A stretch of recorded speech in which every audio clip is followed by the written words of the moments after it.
तो कैसे हैं सब लोग।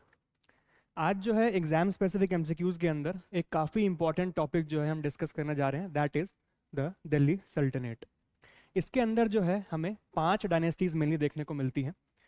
एक क्विक रिकैप के लिए बता दूं, इससे पहले हमने मोहम्मद घोरी की बात करी थी, जिन्होंने दिल्ली और अजमेर पृथ्वीराज चौहान से जीतकर जो है वो घुरी डायनेस्टी के अंदर मिला लिया।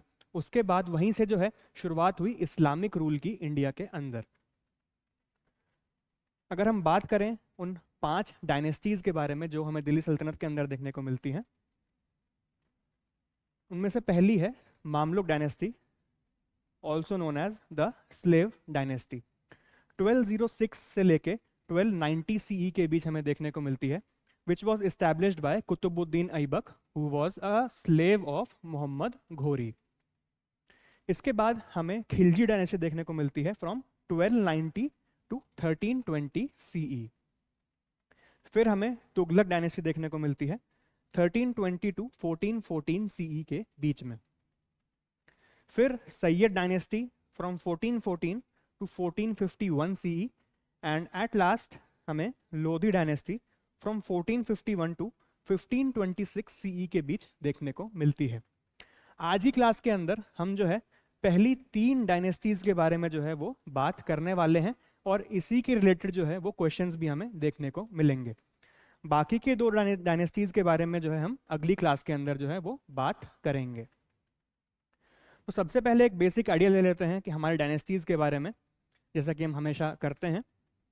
तो सबसे पहले हमें देखने को मिलती है the slave dynasty from 1206 to 1290 AD.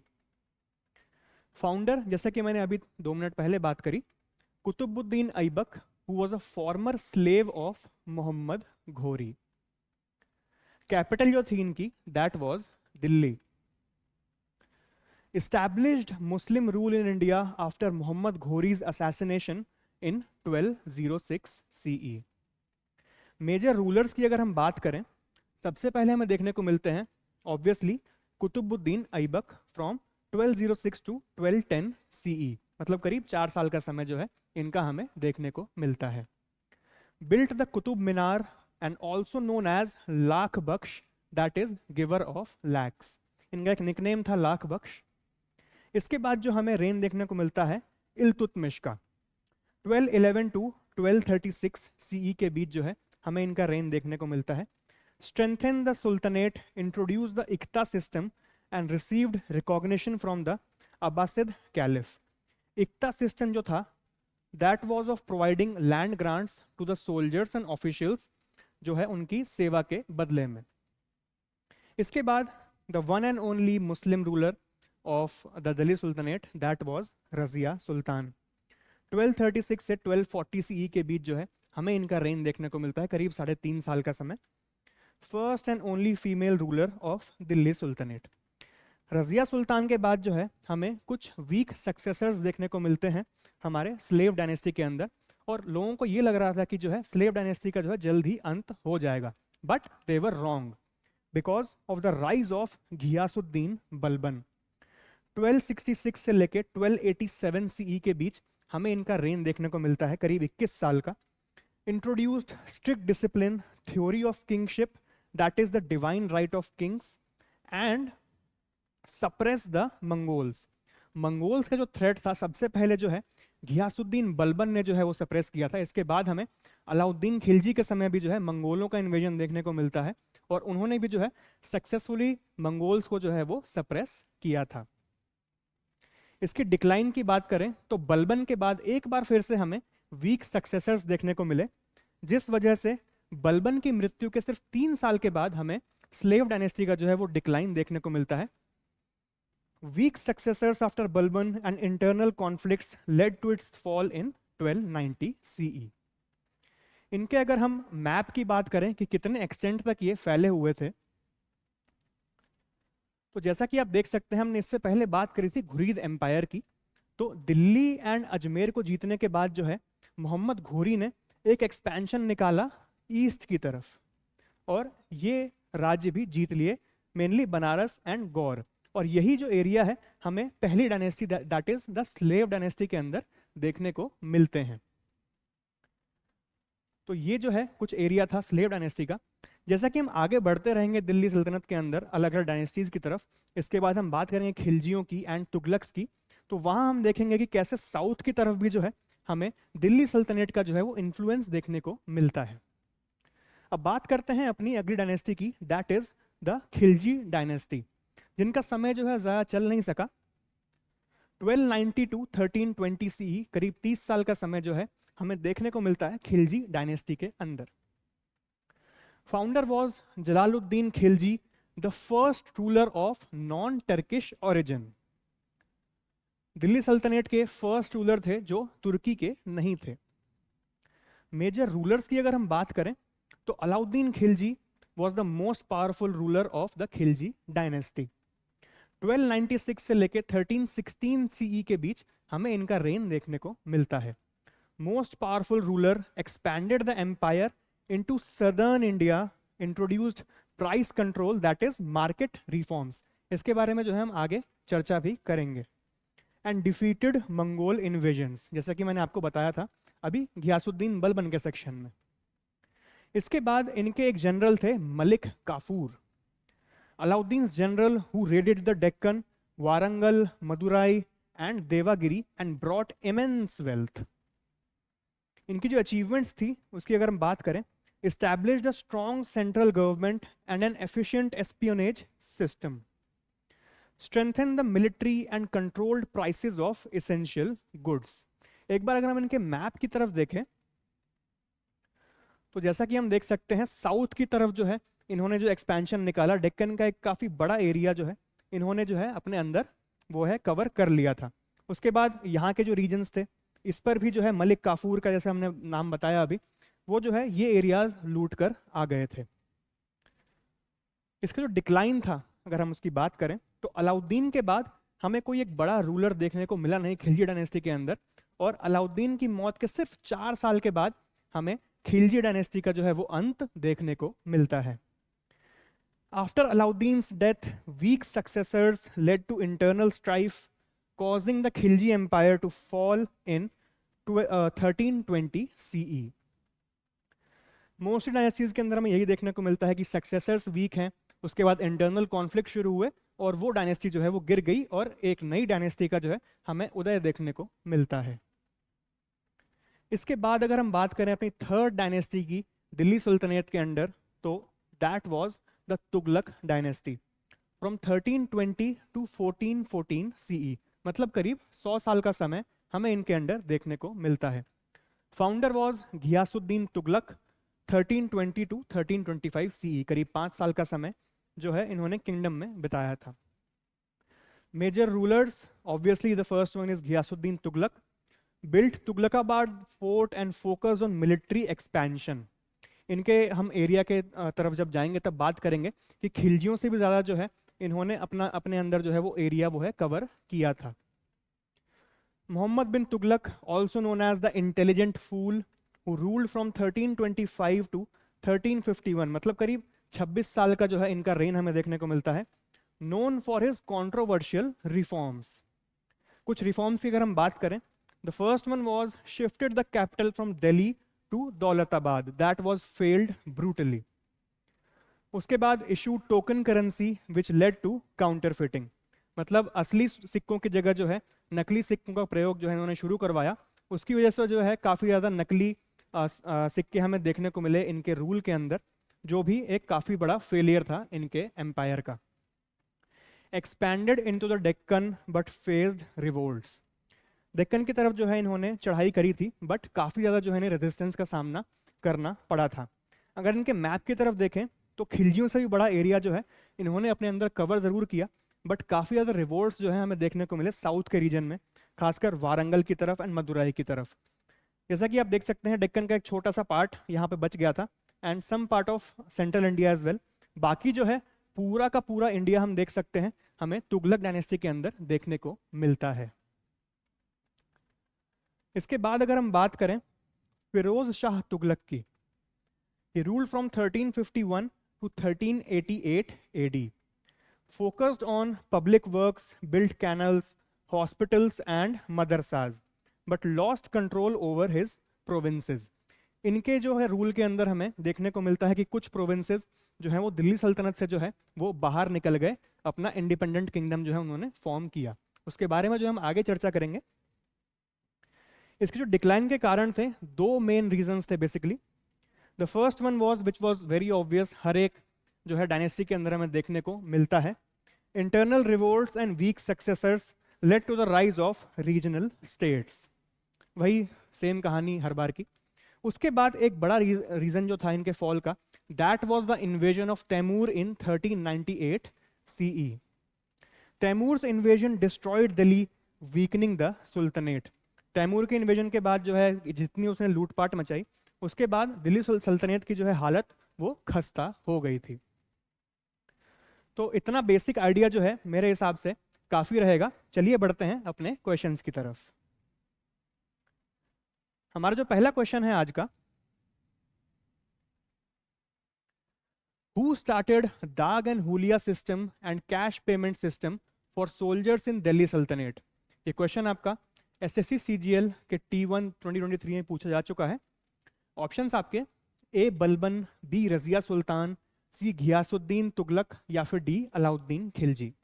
इसका सही आंसर है that is D Alauddin Khilji. तो व्हाट वाज द दाग एंड हुलिया system and the cash payment system in the Delhi सल्तनत अंडर अलाउद्दीन खिलजी? उसके बारे में एक बेसिक आइडिया ले लेते हैं। तो that was nothing but some military reforms. जैसा कि हम यहां देख सकते हैं, dagh and huliya systems were military reforms जिनका पर्पस था to prevent corruption and ensure loyalty among soldiers. Alauddin Khilji को जो है हम एक फियर्स वॉरियर के रूप में जानते जरूर हैं, but he was also an excellent strategist, जिसकी वजह से जो है उनकी हमें आर्मी काफी ज्यादा पावरफुल देखने को मिलती है, और उसी वजह से जो है इतने बड़े बड़े एक्सपेंशन जो है वो निकाल सके थे। की फीचर्स की बात करें अगर हम दाग सिस्टम की, सबसे पहले that was nothing but the branding of horses. Each horse was branded with a royal mark to ensure that only high quality horses were used in the army. मतलब हर एक घोड़े पर जो है एक चिन्ह लगाया जाता था, जिसकी वजह से पता चलता था कि वो जो है एक रॉयल घोड़ा है। This prevented fraudulent practices where soldiers would present inferior और बोरोड हॉर्सेज। अच्छी क्वालिटी के हॉर्सेज जो थे हमें देखने को मिलते थे अलाउद्दीन की आर्मी के अंदर बिकॉज ऑफ द दाग सिस्टम। इसके बाद जो है हमें हुलिया सिस्टम देखने को मिलता है। That was descriptive role of soldiers. Detailed records of soldiers, including their physical appearance and personal details, were maintained to prevent impersonation and corruption in the military. मतलब हर एक सोल्जर की जो है उनकी personal details, also their appearance was recorded, जिसकी वजह से जो है कोई जो है उनका हम शक्ल जो है या फिर बहरूपिया जो है वो आर्मी के अंदर ना आ सके, और जो है एक ओरिजिनलिटी जो है वो आर्मी के अंदर बनी रह सके। उसके बाद हम बात करते हैं cash payment system for soldiers. इसका पर्पस था to provide regular and fair salaries to soldiers instead of granting land. That was the iqta system which was introduced by Iltutmish. Soldiers were paid in cash from the royal treasury instead of being given jagirs, that were the land grants. Soldiers को जो है वो cash दिया जाने लगा था instead of land grants, जिसकी वजह से जो है the system strengthened the army and made it more professional and loyal to the sultan. पैसा किसको पसंद नहीं होता है, जब हाथ में कैश आता है तो हर कोई लॉयल रहेगा ही। तो ये जो है एक बेसिक आइडिया हम देख सकते हैं दाग एंड हुलिया सिस्टम का। बढ़ते हैं अपने अगले क्वेश्चन की तरफ। क्वेश्चन नंबर 2 है, who introduced the two original coins of the saltanat period, the silver tanka and the copper jital? Options आपके A Iltutmish, B Qutubuddin Aibak, C Balban या फिर डी फिरोज शाह तुगलक। इसका सही आंसर है दैट इज ए इल्तुतमिश। इल्तुतमिश ने जो है सल्तनत पीरियड के अंदर कॉपर जीतल एंड सिल्वर टैंका का जो है वो इंट्रोडक्शन दिया था। अगर हम एक बार देखें इन दोनों कॉइन्स को तो कुछ इस प्रकार के दिखते थे। ये हमारा सिल्वर टैंका है and this is the copper jital which was introduced under the leadership of Iltutmish. कुछ इस प्रकार के दिखते थे। बढ़ते हैं अपने अगले क्वेश्चन की तरफ। क्वेश्चन नंबर 3 है, during which campaign did Muhammad bin Tughlaq die? Options आपके, A the siege of Ajmer, B Sindh campaign, C the siege of Mewar, या फिर डी विजयनगर कैंपेन। इसका सही आंसर है that is B Sindh campaign. Sindh की चढ़ाई के दौरान जो है हमें मोहम्मद बिन तुगलक की जो है वो मौत देखने को मिलती है। अगले क्वेश्चन की तरफ बढ़ते हैं। क्वेश्चन नंबर 4 है, Ghiyasuddin Tughlaq was the governor of where during the reign of Alauddin Khilji? Options आपके, A Ranthambore, B Punjab, C Mewar, या फिर डी चित्तौड़गढ़। इसका सही आंसर है that is B Punjab. Ghiyasuddin Tughlaq was the governor of Punjab during the rule of Alauddin Khilji. बढ़ते हैं अपने अगले क्वेश्चन की तरफ। क्वेश्चन नंबर 5 है, during the reign of which dynasty did Timur attack India in 1398 AD? इसके बारे में जो है अभी 5 मिनट पहले मैंने बात भी करी थी कि तुगलक डायनेस्टी के डिक्लाइन के 2 रीजंस थे। First was weak successors and internal conflicts, second was the invasion of Taimur in 1398 AD. तो इसका सही आंसर जो है वो है डी तुगलक डायनेस्टी। इन्हीं के अंदर जो है वो सबसे पहले तैमूर ने इन्वेजन निकाला था 1398 एडी के अंदर। अगला क्वेश्चन देखते हैं। In which year did the Mongols under the leadership of Genghis Khan was formed by the unification of Turkish and Mongol tribes? Options आपके, ए 1206 CE, बी 1210 CE, सी 1213 CE, या फिर डी 1208 CE। इसका सही आंसर है that is A 1206 CE। 1206 CE के अंदर जो है हमें जंगेज खान की लीडरशिप के अंदर मंगोलों का जो है वो राइज देखने को मिलता है। इसको आप एक तरीके से और याद कर सकते हैं कि this year was also the end of Mohammad Ghori. इसी साल जो है उनकी मृत्यु भी हुई थी 1206 CE के अंदर। तो इस साल 2 बड़े इवेंट्स हमें देखने को मिले, that was the rise of Mongols and the death of Mohammad Ghori. तो 2 चीजें जो है आपको एक ही साल के अंदर देखने को मिलती है, आपके लिए याद करने में जो है आसानी रहेगी। अगला क्वेश्चन देखते हैं। Which sultan of Delhi is known as Lakh Bakhsh? इसके बारे में भी मैंने बात करी थी अभी इंट्रोडक्शन वाले फेज के अंदर। ऑप्शंस आपके, A Iltutmish, B Qutubuddin Aibak, C Nasiruddin Mahmud, या फिर डी बहराम शाह। इसका सही आंसर है that is B Qutubuddin Aibak. इनको जो है हमें लाख बख्श जो है वो भी कहा जाता था। अगला क्वेश्चन देखते हैं। Which sultan of Delhi mainly adopted strengthening policy rather than expansion policy? Options आपके, A Razia Sultan, B Alauddin Khilji, C Balban, या फिर डी मोहम्मद बिन तुगलक। इसका सही आंसर है वो है सी बलबन। बलबन के रूल के दौरान जो है हमें स्ट्रेंथनिंग पॉलिसी, मतलब कि अपने एरिया को जो है जितना एरिया कैप्चर्ड है उसको और ज्यादा जो है वो स्ट्रेंथन करना rather than the expansion of land. इसी वजह से जो है अगर हम एक बार स्लेव डायनेस्टी का मैप देखें तो यहां पर हमें जितना एरिया मोहम्मद घोरी ने कैप्चर किया था ऑलमोस्ट जो है उतना ही एरिया हमें स्लेव डायनेस्टी के अंदर भी उनके एंड तक देखने को मिलता है। बिकॉज बलबन जो थे who was like not expanding the empire but strengthening the empire. जितना एरिया कैप्चर किया उसको पहले स्ट्रेंथन करेंगे, एक्सपेंशन जो था उनकी सेकंड प्रायोरिटी थी। इस वजह से हमें इतना एरिया ही देखने को मिलता है, but the area was very powerful specially during the reign of Balban.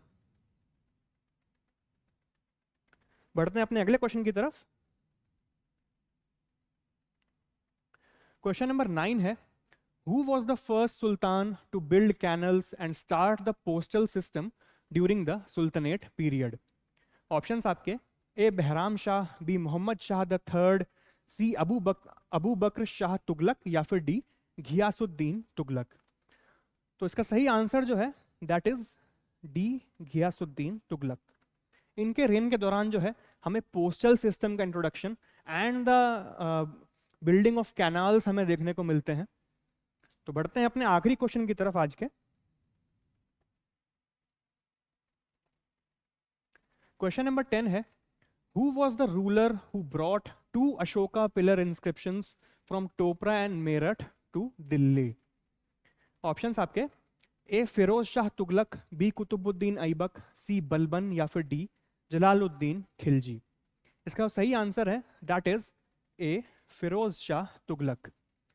Firoz Shah Tughlaq जो है वो अशोक के दो पिलर इंस्क्रिप्शंस जो है वो दिल्ली लेकर आए थे मेरठ और टोपरा से। तो आज के जो है ये 10 क्वेश्चन समाप्त हुए। आज हमने दिल्ली सल्तनत के पहली 3 किंगडम्स के बारे में बात करी, that were the slave dynasty, the Khilji dynasty and the Tughlaq dynasty. इसके बाद जो है हम बात करेंगे अगली क्लास के अंदर बाकी की 2 डायनेस्टीज के बारे में, that were the Sayyids and the Lodis. थोड़ी बहुत बात करेंगे हम कि दिल्ली सल्तनत के अंदर जो है हमें एडमिनिस्ट्रेशन जो है वो कैसा देखने को मिलता था, और उसके बाद the fall of Delhi Sultanat and the rise of the Mughal empire. जानेंगे इन सब के बारे में अगली क्लासेस के अंदर। आज के लिए बस इतना ही, शुक्रिया।